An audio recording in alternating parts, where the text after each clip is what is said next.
અંકલેશ્વરમાં રહેતા એક નિવૃત્ત શિક્ષક દંપતીને ફોન કરી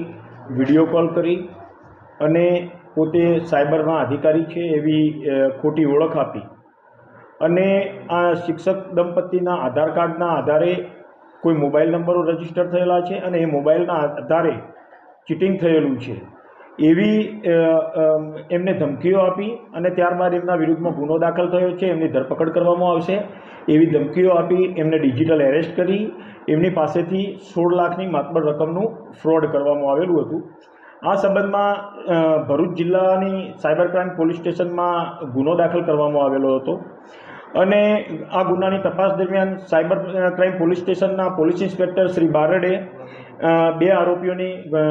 ગુનામાં ધરપકડ કરવામાં આવેલી છે અને એમાં એકના નામે આ ખાતું ખોલાયેલું છે અને બીજા આરોપીએ આ ખાતું ખોલવામાં એને મદદ કરેલી હતી, જે ખાતામાં આ ફ્રોડ કરીને રકમ જમા થયેલી હતી એવા આજે 2 આરોપીઓ પકડાયા છે, રાજકોટ ખાતેથી પકડવામાં આવેલા છે। એકનું નામ છે અદનાન હૈદર અબ્દુલભાઈ મોગલ અને બીજો આરોપી છે એ રાહુલ જગદીશભાઈ જાદવ। આ બંનેને સાયબર ક્રાઇમની ટીમે રાજકોટ ખાતેથી પકડ્યા છે। હવે આ લોકોએ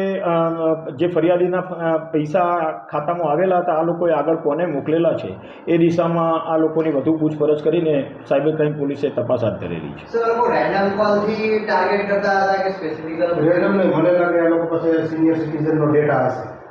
નંબરો નામ બધું હોય। આ બાબતે હજુ હાલ વિશેષ પૂછપરછ ચાલી રહી છે એટલે વધુ પૂછપરછના અંતે આપણને સાચી માહિતી મળશે કે ભાઈ આ લોકો આવી રીતે નંબરો કઈ રીતે મેળવતા હતા।